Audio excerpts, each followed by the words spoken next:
going on, family? This is Inspired to Be Great, and I am your host, Ron Miles, and I want to thank you once again for tuning in to the podcast. Listen, family, we have a great promotion going on right now where we're teaching people how to build corporations, how to build yourself a corporation and a business that will allow you to get loans from the bank up to $40,000 or more in 6 to 9 months. We have step-by-step tutorial guide. You can find that on the website, www.ronaldmiles.com. That's RONALDMYLES.com. The topic for today, family, is, have you got a vision? I mean, that's simple. Have you, and I know that's not proper English, but have you got a vision? Or for those who like proper English, do you have a vision? If so, what is your vision? That's a question that you need to ask yourself all the time. Just like I believe each person in each family or each household should have a mission statement. Just like a company may have a mission statement, or a church may have a mission statement, or a community center, or whatever it may have a mission statement. You as an individual need to have a mission statement. What is a mission statement? It's basically explaining what you're about, what you're committed to, and what's the goals you want to achieve. That's all a mission statement is. So a mission statement is really your vision, because your vision is what you're about, what you're committed to, and what's the goals that you want to achieve. So have you got a vision? That's a simple question. Have you got a vision, or do you have a vision? For yourself and for your family? Do you have goals? Do you have certain things that you not only want to be pushed towards, but you want to push your other people that's close to you towards theirs as well? Is your goals or your vision inclusive or exclusive? Because I could tell you this, if it's exclusive, you're going to end up by yourself and falling flat on your face. Your vision needs to be inclusive, bringing other people in. That way you have a support, but you're also there to support others in their success and them growing and them going to the next level. That's very important. See, it can't always be about you. You can't always be the main focus. Sometimes other people and other things need to be the focus.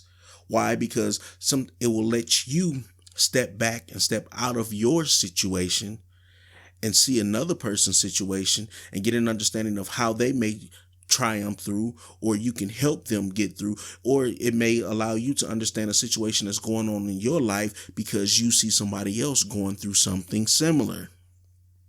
But when you're all wrapped up in you, you can't get beyond what you're going through or what you have to do or what's your next step or where you want to be or how you want to do it. It can't always be about you. And if your mindset is all about you, then you're an exclusive person, which means you're going to end up by yourself. Now, some people will say, well, there's plenty of people who made success of themselves by themselves. No, everybody had somebody that helped them out.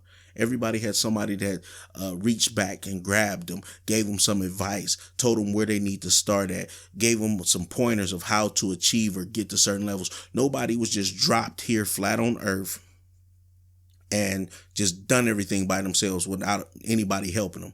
Now, some people may not have much help, but somebody helped them. Somebody helped guide them. Somebody helped shape them. Somebody gave them a little information. Somebody opened the door for them so they could get into a certain venue or a certain place in life. Somebody somewhere helped them get to where they are. Nobody just, like I said, dropped flat from earth or popped up on earth and said, oh, I know how to make it. I know how to do it. I'm going to do it by myself. And can't nobody tell me nothing. I don't need to work with nobody.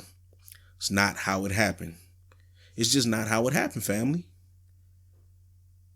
So part of you growing, part of you becoming better, part of you understanding this thing called life and business is knowing what your vision is, knowing what your mission statement is. I challenge you to sit down and not only write out what your vision is, but write out the mission statement that you have, not only for yourself as an individual, but also the mission statement that you want your family to live by. Some people call it a family creed.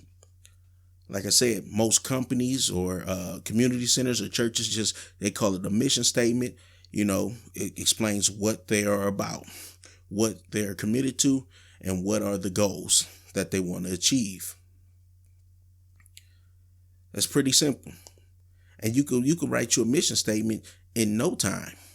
Just go by those 3 questions. What am I about? What am I committed to? And what do I want to achieve? You answer those 3 questions, then you put it together in a little paragraph. That's your mission statement. It doesn't have to be lengthy. It doesn't have to be all in depth, but it has to have something there that's going to keep you in order. What else does a mission statement do? A mission statement allows you to have something to keep you accountable, because you will always think back to it. Does this go against my mission statement? Does this go against what I really believe in, what I really think about? And does this go against where I'm headed to in my life? Don't get me wrong. You're going to have some curveballs. You're going to have some things where you may have to take different routes, and situations come up where things may change. And obviously life is about evolving and becoming better. You're not here to stay the same. Like I said, if you're here and you're constantly the same, then you might as well go somewhere and die. And I mean that. I mean, not wishing death on any individual, but if you're not growing, you're dying. If you have a plant that's not popping back up after you cut it down, or after the weather may kill it, if it doesn't regrow, if it's just staying the same, then it's just dead. You have a dead plant in your yard. Same as being an individual. If you're still doing the same things that you've done 2 years ago, 3 years ago, 5 years ago, if you're still speaking the same, if you're still thinking the same, if you haven't evolved in any facet of your life, then you're literally the walking dead. You're just here. You're just existing. And I know that's not how you meant for things to be for you. I know that was not your purpose. You want to know how I know? Because when you were a kid and you were asked, what did you want to be when you grew up? You had all these great ideas, all these things that you wanted to do in life. When they asked you what some of the places you want to travel to, you named all these different places that you've seen yourself going to. But what happened? You became an adult. And as an adult, different things started happening. Life started kicking in. But I tell people, you have to see yourself in a better situation than you are currently in without justifying where you are. You have to be led by your vision, not by your reality. It's that plain and simple. You got to allow the goals and the visions that you have for yourself and your family to lead you. Not by what you see right now, not by what you're experiencing, not by what you could be going through. I understand each person is different. We all have different situations, different things that take place in our life, and some more drastic than others. And that's totally fine. There's nothing wrong with that. But at the end of the day, only you are accountable for you. Only you are really accountable for how your life turns out.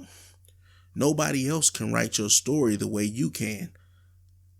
Like I said, you're the author of your book. Write the success story that you want to see. Not the one that everybody is looking forward to seeing, because most people are looking forward to the failure. They're not looking for success. Because why? Because most people have a crab in the barrel type mentality. Only want to see you go so high. And sometimes that same mentality is what keeps you from going further, because you don't feel like going through the minutia that you may have to go through just because you're elevating yourself above others. So you say, I'll stay the same. I'll continue to be right here. That's not good. It's just not good, family. You have to be the one to have the mindset that you want better. You have to have the mindset that you don't want to be caught in the 9-to-5 trap. Because at the end of the day, that's all the job is. It's a trap. Why? You're not going to ever make the money that the CEO or the owner make. You're not going to be able to have the time off that they can take off and they can move when they want to. No, why? Because you're their worker. And don't get me wrong, there's some great jobs out there. And if you have a great job and you're fulfilled in it and it's satisfying you, more power to you. I'm happy for you. But as for me, I couldn't get down with being a part of the 40-40-40 club. working for 40 hours or more a week for 40 years only to retire with 40% of the pay. And that's if they still have a pension around when retirement comes up. I think last time I checked, my retirement age was like 74. So that's still another 33 years before I'm supposed to retire. So that means I'll pretty much, I mean, to be honest, I started working my first legit legal job. I was 14. So from 14 to 74, I was expected to work 60 years of my life, given to somebody else, another company, giving them my time, telling me when I have to be there, when I can leave, what days I can have off, when I can spend time with my family. I mean, be honest with yourself. How often have you woke up despising the fact that you have to go to work? Just despising the fact that I'm not only do I have to get up at 6 o'clock so I can get myself ready. And if you got your kids, get your kids ready. But then you got to be there by 8 o'clock. So you done got up at 6.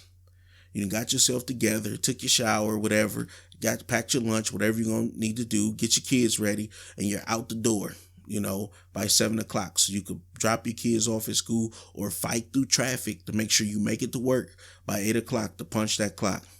You sit up there and you work 8-9 hours. You get off only to fight traffic again for another half an hour to an hour, or however long your drive may be, could be shorter, to get back home, to take 10-15 minutes to decompress. Then you're preparing for the next day. Or maybe you had to run some errands when you got off and now you're not getting home till 7 or so. Only to decompress for a minute and start preparing for the next day. Living your life in a circle over and over and over. That's why I tell people, you have to start a business. Your vision needs to be based around you owning something. Because that's the only way you're going to actually get out of it. That's the only way you're going to actually have the freedom that you want to be able to travel. And I know a lot of people probably saying, well, how? How do I do it? It is easy. It's not hard at all. It's just you got to have the want to, you got to have the commitment, the courage, the capability, and the confidence that you're going to achieve it. You have to be determined to want more. And like I tell people all the time, starting a business is easy. It's understanding how to work business credit. That's the key part. Once you understand how to work business credit and how to get it to work for you, understanding what a paydex score is, understanding exactly what the banks are looking to see and how the criteria is set up, it doesn't matter your color. You hear people say, oh, the banks ain't going to loan to me because I'm African American, or I'm this or I'm that. That's not true. The banks are looking at what they find on you on paper. And learning how to separate your personal, for those of us that may have bad credit, understanding how to separate your personal from your business is key. That's key. Because you can turn around and you could buy homes, you could buy cars, you could do a lot of things under your business. You can have a bank, literally. I know people, I've done it, where you come in with all the legit paperwork, everything's together, and the bank say, hey, we trust you by your track record, by your paydex score, so we're going to give you $25,000, $30,000 up top. And then you could do that and go to multiple banks in the same day and get loans like that. I've known a person who went to 3 different banks in one day and ended up getting $90,000 total. So it's possible. You just got to link up with the correct people and know what to do. Like I said, we offer that service and membership course through Inspired to Be Great on the website, ronaldmiles.com. But if you don't want to do it through me, you could find somebody else who's willing to teach you these things, who's willing to walk you through step by step to build, not only so you could be able to build the business that you want and live the life that you deserve. With that being said, family, I want to continue to thank you. Continue to look out for us on Stitcher Radio, iTunes, Blueberry Radio, Podbean. We've been picked up by all of those. Make sure you continue to subscribe and follow us. Please leave your comments, ratings, and reviews of what you think about the show. Also, be sure to visit the website www.ronaldmiles.com. That's RONALDMYLES.com for all your tips, tools, and resources, and any other information that you want to get from this podcast. I always look forward to hearing from you. And remember, greatness only happens when you make good the enemy of great. Have a good one, family.